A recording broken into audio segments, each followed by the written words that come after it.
আসসালামু আলাইকুম সবাইকে নিউজ রুম ইউটিউব চ্যানেলটির পক্ষ থেকে স্বাগতম। আশা করছি আপনারা সবাই খুব ভালো আছেন। যারা যারা ষষ্ঠ গণবিজ্ঞপ্তিতে চূড়ান্তভাবে সুপারিশ প্রাপ্ত হননি, অধিক নম্বর থাকার পরও আপনারা এখানে সবাই জানেন যে 1,00,000-এর মতো শূন্যপদ ছিল। সেই শূন্যপদের বিপরীতে মাত্র 50,000 মতো আবেদন করেছে। তো এখানে কিন্তু সবার জব হওয়ার কথা, তো কোনো কারণবশত হয়তো বা সবাইকে তারা সুপারিশ করেনি। কেন করেনি এটা কিন্তু এখনও ধরাছোঁয়ার বাইরে।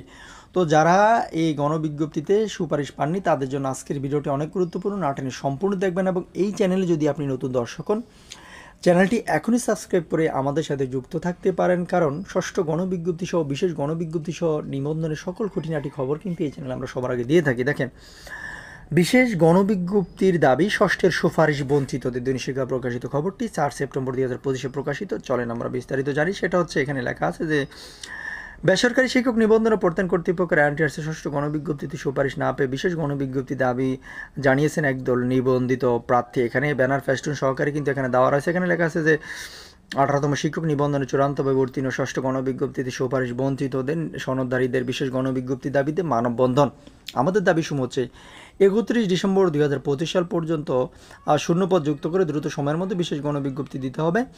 দ্বিতীয় নম্বর হচ্ছে, নীতিমালা পরিবর্তনের পূর্বে চূড়ান্তভাবে উত্তীর্ণ সুপারিশ বঞ্চিত 16,213 জন প্রার্থী বিষয়ভিত্তিক তথ্য উপাত্ত বিশ্লেষণ করে নিয়োগ দিতে হবে। তো মূল খবরে যাই। সেটা হচ্ছে, বেসরকারি শিক্ষক নিবন্ধন ও প্রত্যয়ন কর্তৃপক্ষের এনটিআরসি ষষ্ঠ গণবিজ্ঞপ্তিতে সুপারিশ না পেয়ে বিশেষ গণবিজ্ঞপ্তির দাবি জানিয়েছেন নিবন্ধিত প্রার্থী। বৃহস্পতিবার 4 সেপ্টেম্বর সকাল 10:30টায় রাজধানীর স্কাটন গার্ডেনের ব্রাক টাওয়ারে এনটিআরসি কার্যালয়ের সামনে মানববন্ধন করে তারা এই দাবি জানান। তাদের অভিযোগ, দীর্ঘ পরীক্ষা ও প্রক্রিয়া অতিক্রম করে চূড়ান্তভাবে উত্তীর্ণ হয় 60,000 অধিক পদ শূন্য থাকা সত্ত্বেও প্রায় 15,000 প্রার্থী নিয়োগ থেকে বঞ্চিত হয়েছেন।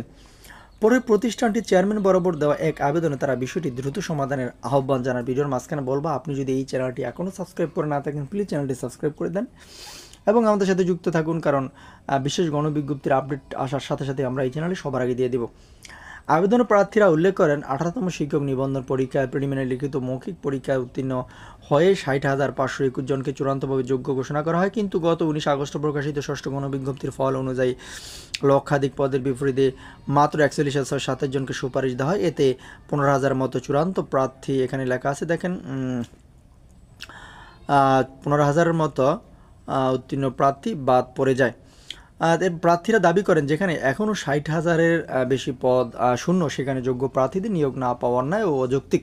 তারা আরও জানান, 2022 খ্রিস্টাব্দের 6 ফেব্রুয়ারি শিক্ষক সংকট নিরসনে 15,000-এর বেশি প্রার্থীকে নিয়ে বিশেষ গণবিজ্ঞপ্তি প্রকাশ করেছে এনটিআরসি। এবারও একইভাবে 18তম নিবন্ধনে উত্তীর্ণ বঞ্চিত প্রার্থীদের বিশেষ গণবিজ্ঞপ্তির মাধ্যমে নিয়োগ দিলে তা শিক্ষক সংকট নিরসন, শিক্ষার্থীদের শিক্ষার পরিবেশ উন্নত করবে। প্রার্থীরা দুটি দাবি পেশ করেন। 1 নম্বর হচ্ছে, 18তম নিবন্ধনের মৌখিক পরীক্ষা উত্তীর্ণ কিন্তু নিয়োগ থেকে বঞ্চিত প্রায় 15,000 প্রার্থীকে বিশেষ গণবিজ্ঞপ্তির আওতায় নিয়োগ দিতে হবে।